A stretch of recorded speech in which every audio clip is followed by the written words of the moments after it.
On this video, we got the legendary, the homie, RSwift. We're going to talk about how he had a hit record that he didn't see any publishing from, his time on Cross Movement Records, the indie grind, and much more. Stay tuned.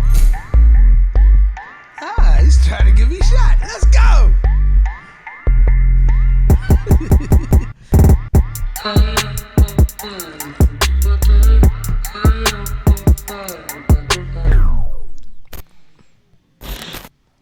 Hey, yo, what's going on? Thank you so much for checking out this video. My name is Ruslan with KingsDreamENT.com. This channel exists to encourage, empower, inspire you to live out God's dream for your life. I got to send a big shout out to all the Patreon supporters that keep the lights on, keep this joint going. If you don't know, if you become a Patreon, we drop the full version of all these interviews on patreon.com/KingsDream. So if you want to support in that way, consider doing that. People also get to cut the line for Fan Love Friday and get a weekly Zoom call with me. But without any further ado, ladies and gentlemen, one of my legit favorite people that I've had the pleasure of being friends with for a very long time. Originally from New York, way of Philly, currently residing in Atlanta. Ladies and gentlemen, the man, the myth, the revolutionary himself, RSwift. How you feeling, champ? Hey, man, I'm blessed to be here, man. I'm too blessed to be stressed. I'm here. Thank you for having me, man. I love you. You're one of my favorite human beings on this earth. Thanks, man. Ditto. I love you too, bro. And I really mean that. No, I really mean it too. We're Domination 19 here in Richmond. Domination. He's dominating.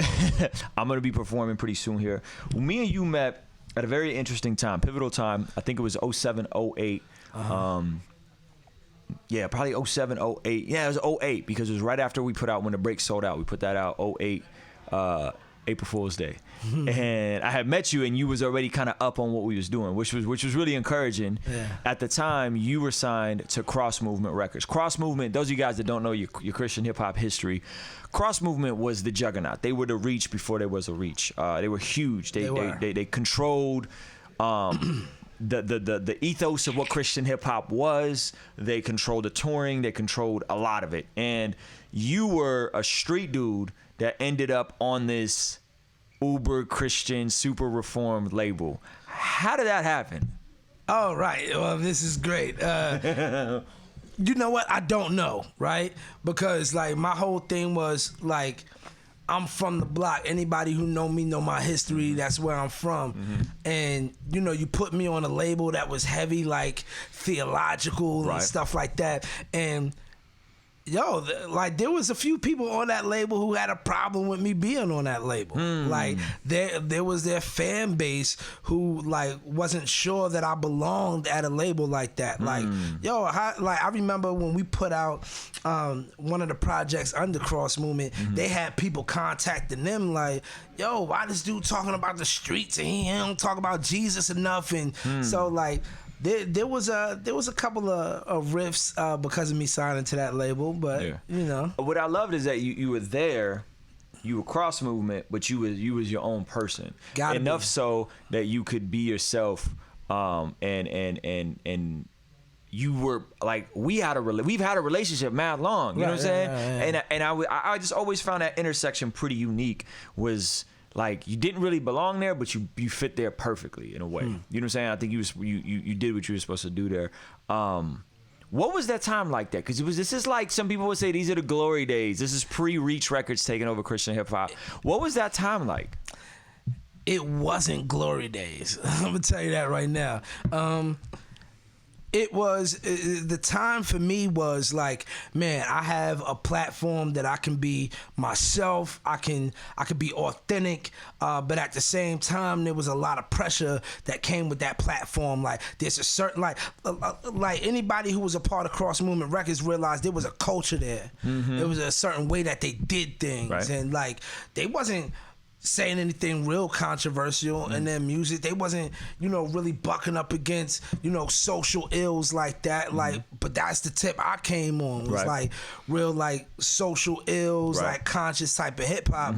And that was kind of different for their vibe at the time. And yeah, I caught my flack for that. You know what I mean? So like my thing was never to allow the culture or the environment to stop me from doing what I'm doing. And bottom line is, I needed the look at the time. I thought I needed the look. Well, I mean, it was a great look. It was a great look until it wasn't a great look. Yeah. Well, we gonna get to that later. Let's talk about how great that look was, though. Because y'all was touring. Y'all was in front of thousands of people. You know what? You did. Was it 2 or 3 albums with them? You had the 3 revolutionary theme music. Yeah, that was Soapbox. the re-release. Soapbox, and Anthem. Yes. So what was that like? Like you go from because revolutionary theme music was kind of lamp mode, right? Did they help you out? Well, so at that? I partnered with DJ Essence on the revolutionary theme music album. Shout out to DJ Essence. Shout out to DJ Essence, one of the most genuine brothers I ever met in my life. And Essence was lamp mode at the time. Yes. And so what happened was, lamp mode, like there were people at lamp mode that didn't want me to do anything with them either. So I couldn't be with lamp mode because they didn't want me. They didn't feel like I fit their agenda. Which you didn't. Which I didn't. Yeah. And so that was cool. So me and DJ Essence kind of did this album together. And if you look at the packaging, it said Rhyme Council and Lamp Mode. So it was a collaborative effort with me and DJ Essence, and we both put our company's name on it. And when I got signed to Cross Movement, they re-released the album. We kind of did some changes. Yeah, check out some samples and stuff like that. Redid some production and re-released it through them. So dope classic Christian hip hop album as far as I'm concerned. Thank you. That album was dope. Then you come with Soapbox was next. Soapbox, yeah. And what was that like? Because now you got a little bit of a clout. It's more buzz. Soapbox is 09, 2010? 08. 08. Is it 08? No, it was 08. 08, yep. How was the transition from the first album to the second album?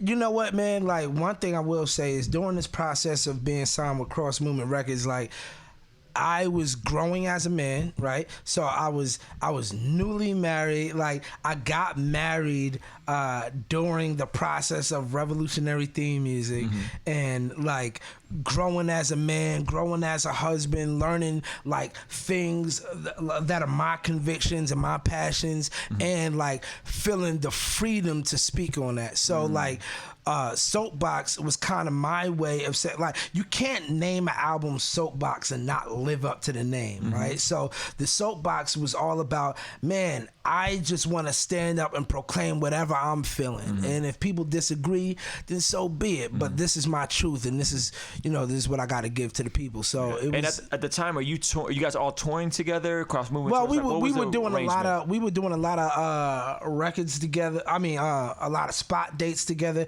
and we were doing the history tour. Right. We were doing the history tour. I was kind of writing for the Soapbox album and stuff like that. And so it was a fun time, man. Like, I was living the artist dream, right? Like, you're kind of newly married. You're making some money. You got more buzz than you ever had before, and you kind of like juggling like life and kind of learning and making your mistakes and growing from it. So it was a real like growth period in my life. Like, I would say that was like a growth spurt time. Yeah, and those albums were dope, and I appreciated you always like speaking on social issues in those records. You were always yourself. Now it comes around Anthem, right? And at this point, it seems like Cross Movement's starting to kind of decline. Is that fair? Yeah. I would say, like, even if people didn't know all the ins and outs, like, it was an overall, like, the consensus. People could tell, like, oh, there's a shift happening here.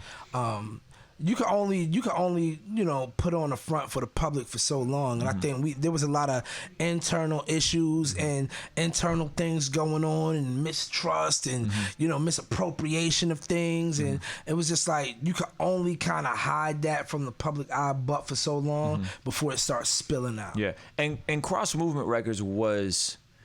Did they all own, Wells owned it alone, right? It was his label technically. They didn't own it together. Cross Movement, the group was 4 members. Like, you had pretty much 3 entities, right? So you had Cross Movement Ministries, then you had Cross Movement the group, and then you had Cross Movement Records.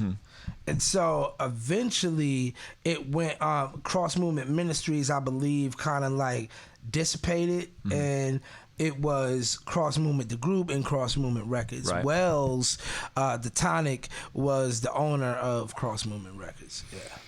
So, Cross Movement Records, this is around the time, I believe after Rebel comes out, Reach is starting to kind of step in and establish themselves as the juggernaut. But you go on to put out your biggest song of your career, which was Our God. Awesome God. Yeah. Awesome God, excuse me. And on the Anthem album. Now, there's a lot of drama with that record. There's a lot of Cross Movement drama, there's Sony drama, there was publishing drama. Talk about that. Yeah, so what Awesome God was like, like to me, Awesome God had a personal meaning because it was a song that I came up with after my son passed away. And so that song has personal meaning to me. And so I did this record. I called on my man Marv for Mo Beats. He did the beat. And it was just a record that I was very proud of. And I submitted it with my album to Cross Movement Records. It's crazy records. If y'all ain't heard that record, y'all gotta go back and listen to it. Yeah, definitely go back and hear it.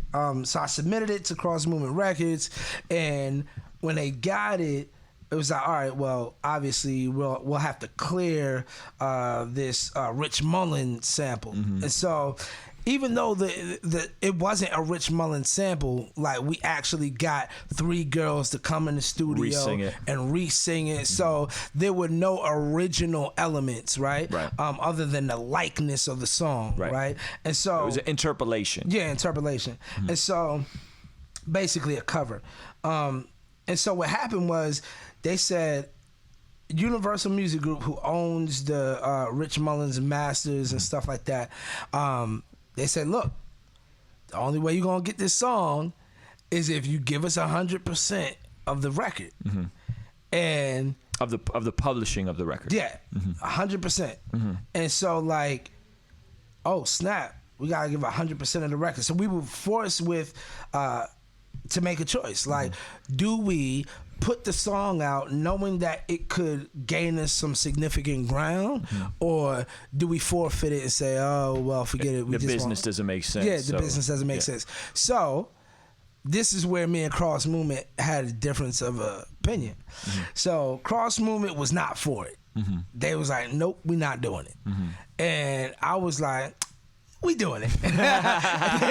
So like we went back and forth, and I actually withheld my masters. I would not turn it in until I got the okay to put Awesome God on the record. And we eventually got to the point where they agreed to let Awesome God go on the record. But you got to tell the story of how you got them to agree. There's other names that prevent that full story. Oh, come on. You hopping on tables. Hey, the people that was there knew. Like, I was a hothead. I was gonna get my way. So yeah, I marched up to the office, and I was raising Cain up in that joint. And I got people who can vouch for that story. And Sony is in the building because Sony's doing a distro for Cross Movement at the time. Sony's doing the distro. And like they are like, so they're Cross Movement, and then they up at the building having a meeting, and I get word that Awesome God will not be on the album, and I was like, whoa. I hop up in the car, I go up to the Cross Movement office, and I'm in the building like just like snapping. I mean, I'm sure like, but you got to understand my perspective. My perspective is like, man, this is a personal work. You know what I mean? And so like at that point, it's like you have to realize like there's a business side, there's a personal side. Right. And so business, as far as the business end, I can understand why Cross Movement thought it wasn't a good idea. But for me, like, number one, the personal side said, yeah, we're going to go forward. But also the business side to me too. Because the business side was like, all right, well, this song can push me into arenas that I wouldn't be in otherwise. And so because and this isn't uncommon. Like people, no, it's not. You guys gotta know there's the master recording of a record. That's who owns the actual audio of a record, and then there's the publishing of a record. Now, when someone owns the words and the arrangement of a record, and you interpolate or sample their work, they can say, I don't want you to do that, or I want all the publishing. So this just happened with the Juice WRLD Sting record, where I think Sting owns like 85% of that record. This happened on multiple Kanye records that they had to give up 100% of the publishing. So the idea is, I'm going to take the L on the publishing end, but the record may be so big that I can go and tour it and perform it, and I'll get clout. And that was Juice WRLD's thing, is like, look, like, I don't care about that. You know what I'm saying? Like, yeah, it's Sting wants 85% of it. Cool. You know what I'm saying? I'm going to make millions off of tour money and merch and everything else. So this isn't uncommon what was happening. Right. It wasn't uncommon. It was my first time going through it. And so, like, yeah, I was taking it, you know, like, the fact that they didn't want to do it, I took it personal. Well, hold up, like, what you mean, though? You know what I mean? So, but yeah, we wound up putting Awesome God on a record. After you went to the offices and flipped some tables and chairs. Nah, I ain't flipped nothing, but like, what wound up happening is the agreement that we got to. I probably shouldn't even divulge all this. No, divulge it all. Divulge it all. No, I mean, we gave them 100% of the record, and but we had to work it out in a way that, how do we capitalize on this record the best way we can? What was a hit record? It was a hit Christian record. Period. Absolutely. And to this day, one of the biggest that have come out the genre. And which, if you guys, the sample, or the sample, it's not sample, it's just the rework of Our God is an awesome God, right? So he has somebody re-sing that for the hook, and then he did the verses. Brilliant. From a Christian hip hop standpoint, brilliant. Yeah, and it worked out for us, man. It worked out. The song ended up putting us in places and arenas where we would have never been. And literally in arenas, right? You did some arenas. Yes, an arena tour. Yeah. Like, I went on tour with the group Leland, and who was like mega at the time. And like, yeah, we toured the record, and you know, we milked it for all it was worth. You know what I mean? And you know, when you have a record like that, that don't come around often. Right. You know what I mean? Like, this could be like, one time where you get to really get a record that's that big. And you have to trust your instincts and your gut and fight for it. To the point where you might have looked crazy to everybody. It's like, what do you mean 100%? Like, no, we ain't doing that. You know what I'm saying? But you fought for it, and it worked out. I had to. Yeah, it worked out, and I'm lucky that it did. But yeah, but that's a part of being an artist. Like, you fight for your voice. You fight for what you believe is right. That's dope, man. Wow. Different perspective. Like, different perspective, but I think it's healthy, and I think we're gonna see more and more of this happening, I think, in the mainstream. It's been happening for years. Do you think what happened with the cross movement, like in terms of the synergy, the way all that was arranged, do you think we're going to see that come around again, or do you think that chapter in Christian hip hop is closed? You talking about like just the level of clout, you know what I'm saying? Like, or, you know what I mean? Because there was a point where them and Reach were together. You know what I'm saying? Like Cross Movement was number 1, Reach was number 2, and then they kind of fell back and Reach kind of stepped up. Cross Movement has achieved something that even Reach hasn't been able to achieve. What's that? And that is, Cross Movement got to a point where they were the standard of a whole culture. Right? Reach has been very impactful, but they've never been the standard of the culture. Wow. Only Cross Movement can say they've done that. And so,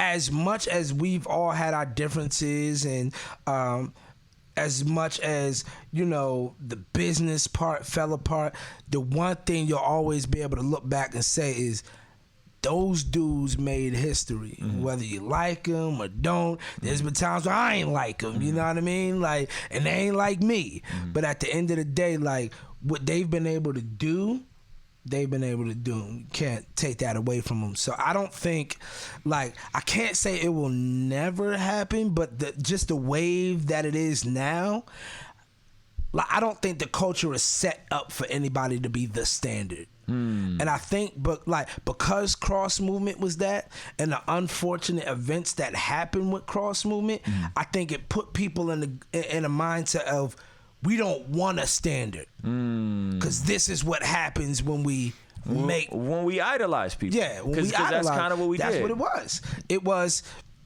But see, that's what happens when you create a culture where it's like this is what we on. If you're not doing it like this, then you're wrong. Yeah, and so even if they never came out their mouth and said it, the people who follow them made that. Yes, because you got to think like cross movement fans was going harder than they was. On certain things. Yeah. And so it was just a different time where like Christian hip hop, the idea of it was so new, and like, you know, churches were thinking that Christian rappers was demonic because they was rapping and trying to merge Christ. So they took certain stances because of the environment and the time. Yes. And so as the times changed, that stance continued to be the standard. Yeah.